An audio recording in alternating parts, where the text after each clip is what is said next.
Beralih ke berita timnas Indonesia yang akan menjalani laga kedua kualifikasi Piala Dunia Zona Asia malam ini melawan Australia.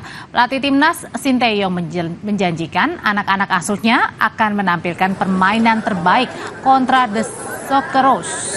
Laga Indonesia kontra Australia bakal berlangsung malam ini di Stadion Gelora Bung Karno. Timnas Indonesia, saudara, saat ini berada di peringkat 4 grup C kualifikasi Piala Dunia Zona Asia setelah menahan imbang Arab Saudi di pertandingan pertama. Sementara untuk Australia di peringkat 5 pasca kekalahan dari Bahrain di hadapan publiknya sendiri.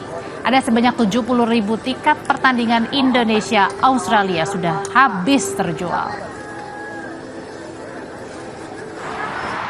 Di pertandingan pertama dalam kualifikasi Piala Dunia Zona Asia, Timnas Garuda mampu menahan imbang Arab Saudi 1-1. Indonesia bahkan unggul lebih dulu atas tuan rumah di menit ke-18 melalui gol Ragnar Oratmangun. Namun pada menit berikutnya ini Arab Saudi berhasil menyamakan kedudukan. Arab Saudi sempat mendapatkan peluang unggul lewat titik penalti, tapi kiper anyar timnas Martin Pas berhasil menghalau penalti.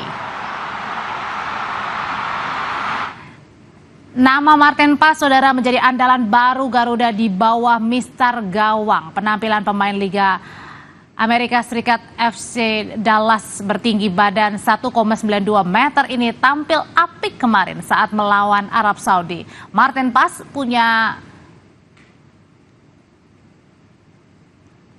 memiliki harga 26,07 miliar rupiah. Tapi kemudian Australia juga memiliki penjaga gawang yang tak kalah hebat, yaitu Matthew Ryan. Matthew, saudara, bertinggi badan 1,84 meter, bermain untuk klub Italia AS Roma. Harga pasar Matt Ryan mencapai 60,84 miliar. Kemudian kita lihat lainnya di belakang timnas ini dipastikan akan mengandalkan pemain Serie A Italia Venezia FC Jay Itzes dengan tinggi badan 1,90 meter. Pemain 24 tahun ini unggul dalam duel bola-bola atas. Itzes, saudara, sudah mencetak 1 gol untuk timnas Indonesia. Kemudian kita lihat juga dari Australia juga punya bek tangguh yang bermain di klub Parma dari Italia, yaitu Alessandro Kirkati. Di lini tengah andalan timnas ada pada diri Tom Haye. Tom, saudara, telah mencetak 1 gol untuk timnas. Sementara Australia punya pemain belakang berpengalaman yaitu Jackson Irvine yang sudah memiliki 69 caps bersama The Socceroos dan telah mencetak 10 gol. Sementara itu ada nama Rafael Strik, diprediksi ini bakal kembali terjun menjadi andalan timnas di lini depan. Pemain berusia 21 tahun, total sudah punya 27 caps timnas di berbagai kelompok usia dan telah mencetak 4 gol. Sementara Australia kemungkinan akan mengandalkan ketajaman striker Michel Duke. Duke, saudara, berusia 33 tahun, punya caps timnas 40 dan telah mencetak 12 gol.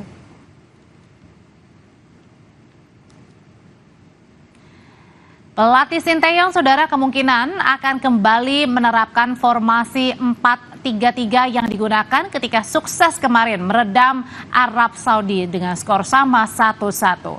Trio Ragnar Oratmangun, Rafael Strik, dan Witan Sulaiman akan menjadi tim gedor bagi timnas Indonesia. Sementara untuk Australia berada di bawah asuhan pelatih Graham Arnold akan kemungkinan menurunkan formasi 4-2-3-1 yang mencerminkan keinginan The Socceroos menguasai lini tengah.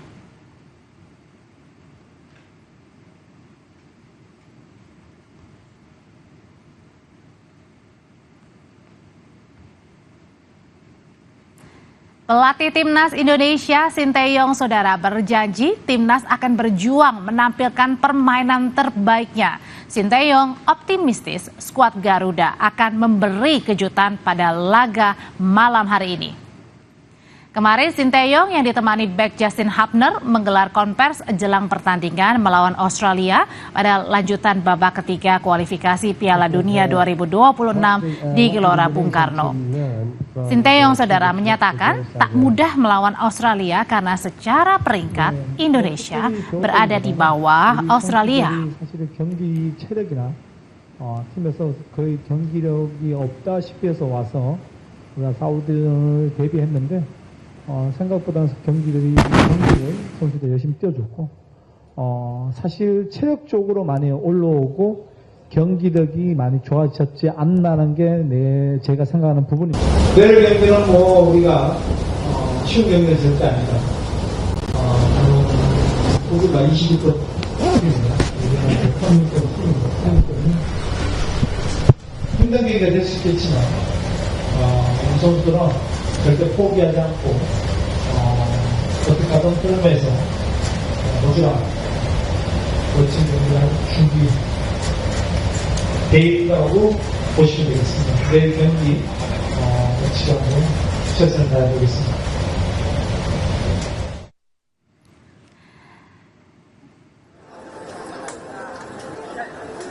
1 jam lagi kita akan melihat bersama-sama suasana riuh penuh haru saat Indonesia melawan Australia di Stadion Gelora Bung Karno, Jakarta. Ini kemudian saudara para jagoan ya, para penonton timnas Indonesia ini sudah bersiap untuk masuk ke dalam stadion melihat pukul 19.00 Indonesia melawan Australia. Nanti kita akan kembali lagi di Sapa Indonesia Malam, tapi kita akan mendengarkan terlebih dahulu kumandang azan maghrib bagi wilayah Jakarta dan sekitarnya.